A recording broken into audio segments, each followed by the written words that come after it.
সবাইকে স্বাগত ICT online স্কুলের পক্ষ থেকে প্রফেশনাল ইন্টারঅ্যাক্টিভ প্রেজেন্টেশন তৈরির কোর্স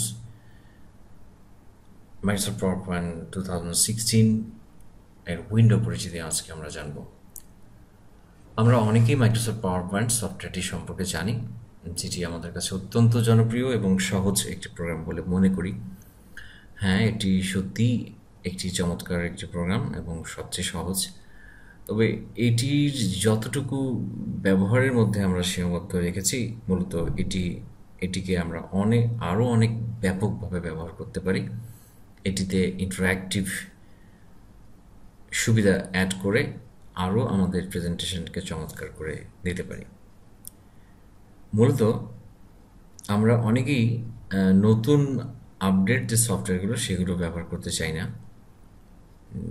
কারণ আমরা যেটির সঙ্গে অভ্যস্ত হয়ে যাই সেটিকেই ব্যবহার করতে চাই। আসলে নতুন যে কোনো আপডেট সফটওয়্যারের মধ্যে সবসময় চেষ্টা করা হয় পুরাতন সুবিধাগুলোকে বাদ দিয়ে নতুন নতুন ফিচারগুলো অ্যাড করা, যার ফলে প্রথমত আমাদের হয়তো উইন্ডোর সঙ্গে একটু পরিচিত হতে সময় লাগলেও মূলত এখানকার অনেক কিছু ফিচার অ্যাড করা হয় যেগুলো পূর্ববর্তী ফিচারগুলোর থেকে অনেক কম সময়ে আমরা কাজটি সম্পন্ন করতে পারি।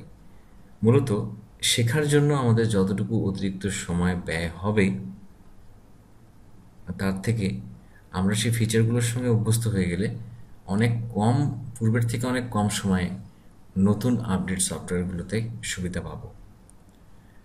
তো চলুন দেখে নেওয়া যাক মাইক্রোসফট পাওয়ার পয়েন্ট 2016 এর উইন্ডোর পরিচিতি।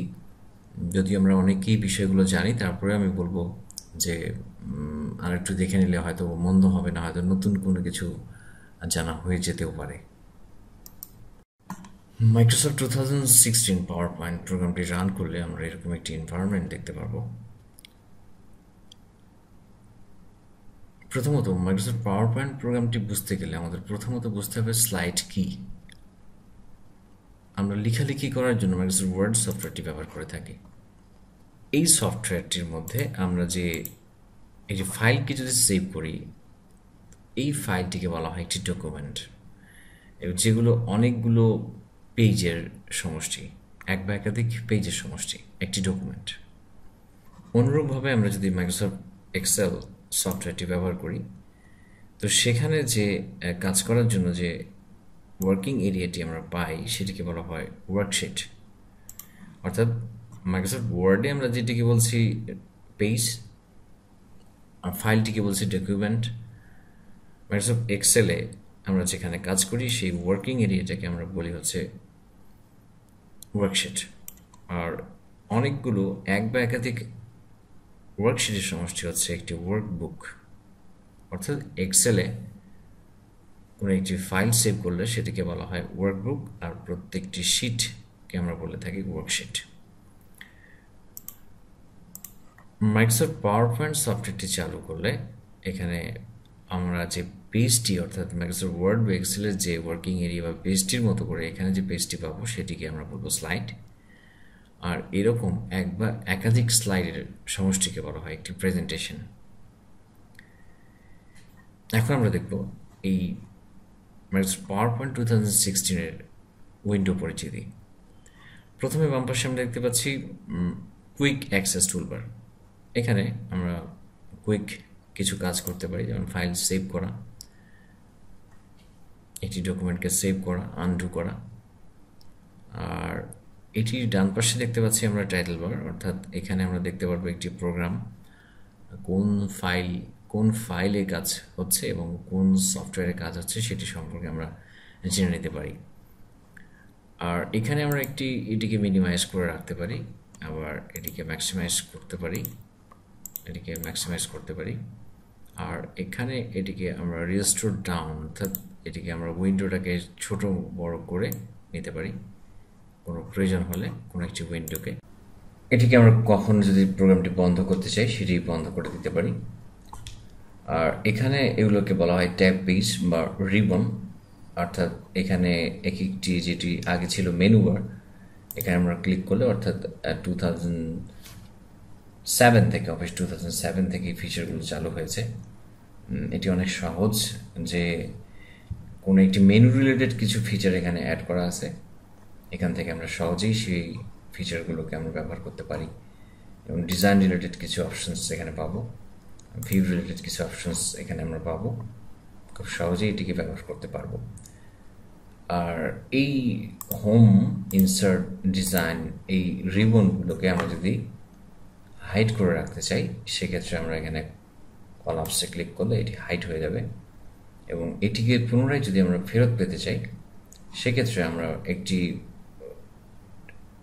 রিবনে ক্লিক করলেই সেটি চলে আসবে।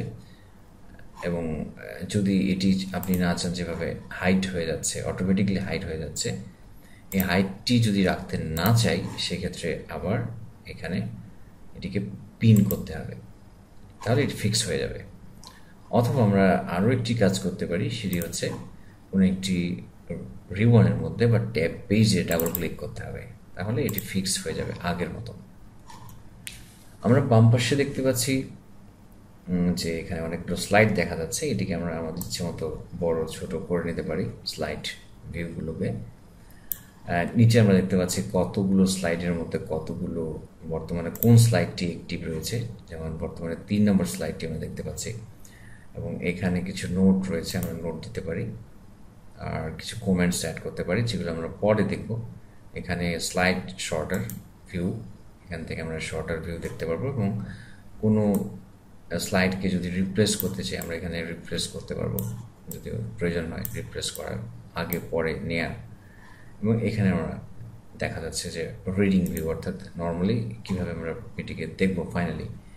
এবং এখানে স্লাইড শো, অর্থাৎ আমরা প্রেজেন্টেশন হিসেবে কীভাবে দেখতে পারি সেটিকে দেখতে পারি। এবার আমরা ভিউ থেকে দেখতে পাচ্ছি, ভিউ থেকে নর্মাল ভিউ হচ্ছে এটি, আউটলাইন ভিউ, যেখান থেকে আমরা একটি স্লাইডের সমস্ত টেক্সটগুলোকে দেখতে পারবো এবং কোনো টেক্সটকে এডিট করতে পারবো, এখান থেকে এডিট করতে পারবো। স্লাইড শর্টার ভিউ, এভাবে যেটি একটু আগে আমরা দেখলাম, এখানে নোট স্পেস, এখানে আমরা কোনো নোট দিতে পারবো। তো প্রত্যেকটির কাজ আমরা পরে দেখব।